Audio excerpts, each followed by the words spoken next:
It was the autumn of 1887 when Inspector Antoine Fortier received the summons that would change his life. The message was brief and urgent. A body had been discovered on the beach near the village of Etretat, and the local authorities were baffled. Antoine left Paris on the morning train, watching the city give way to countryside, then to the gray cliffs of the Norman coast. He was a man who trusted evidence above all else, a believer in the logic of details. By the time he arrived, the tide was already creeping toward the body. The victim lay face down in the damp sand just beyond the reach of the waves. A fisherman named Étienne Morel, known to everyone in town as a quiet man who kept to himself. He had been shot once in the chest, close range, no weapon recovered. The local gendarmes had cordoned off the area, but they had found nothing. No witnesses, no motive, no suspects. Antoine knelt beside the body and began his work. He studied the sand with the patience of a man who understood that the earth remembers everything. And there, leading away from the victim, he found a single set of footprints. One person, walking with purpose, not running. A man judging by the depth and stride. Antoine followed the trail with his eyes, then stopped. He leaned closer. Something was wrong with the right footprint. He reached into his pocket and pulled out a small measuring tape, kneeling so low that his beard nearly brushed the sand. The print was clean, well-defined except for one detail. Where the second toe should have pressed into the ground, there was nothing. The sand was smooth, undisturbed. The man who left these tracks was missing a toe.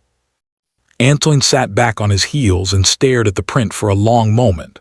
Then, despite himself, he looked down at his own right foot. He too was missing a toe. The same toe. A childhood accident involving a wagon wheel had taken it 40 years ago, and he had long since stopped noticing the absence. But now, kneeling on that cold beach with the gulls crying overhead, he noticed it with terrible clarity.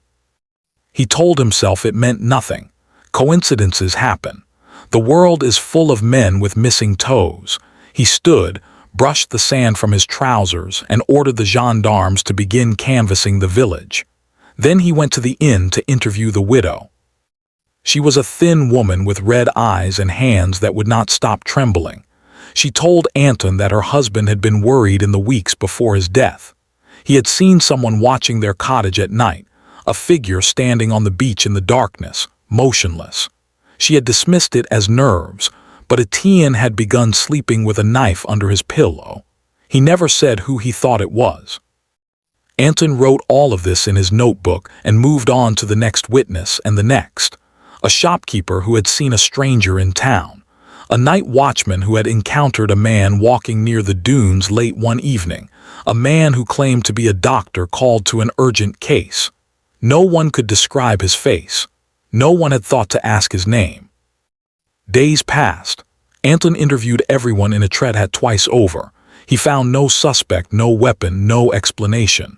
But he could not stop thinking about that footprint. He lay awake at night in his room at the inn, staring at the ceiling, seeing that smooth patch of sand in his mind. And slowly, another thought began to form.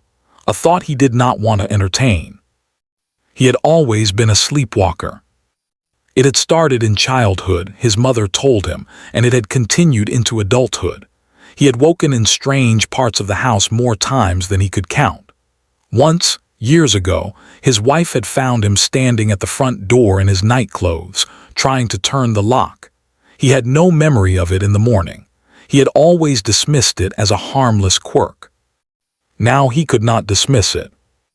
He began to examine his own belongings with a dread that grew heavier each day. His boots, which he had worn on the journey to Etretat, sat by the door of his room. He picked up the right one and turned it toward the lamplight. On the sole, nearly invisible, was a dark stain. It could have been mud. It could have been anything. He held it closer, his hands unsteady, and knew that he would never be certain. That night he did not sleep. He sat in the chair by the window and watched the moon move across the sky. He thought about the man on the beach, the man who had stood in the darkness watching a fisherman's cottage. He thought about the night watchman who had encountered a stranger claiming to be a doctor. He thought about his own missing toe, and the missing toe in the sand, and the stain on his boot. By dawn, he had made his decision. He walked to the office of the local magistrate and requested a private audience. He stood before that bewildered official and told him everything: the footprint, the missing toe, his history of sleepwalking, the stain he could not explain. He said that he could not rule himself out as a suspect, that the evidence pointed toward him, and that he would not live with the possibility that he might harm someone again. The magistrate did not know what to do. There was no precedent for such a confession. Antoine was not arrested. He was not charged, but he was relieved of his duties and placed under what they called supervision. He would spend the rest of his life in a small house on the outskirts of Paris, visited weekly by a doctor who asked about his dreams, watched over by men who made sure he never walked at night. Étienne Morel's murder was never solved. The case remains open to this day, filed away in a dusty archive with a single notation: no suspect identified. But in another file buried deeper, there is a confession that was never accepted and a mystery that was never put to rest. Antoine Fortier lived another 20 years. He never left his house after dark. He never again investigated a crime. And he never set foot on a beach, not once, for the rest of his life. Because he knew that the sand remembers everything, and he could not bear to look at his own footprints ever again.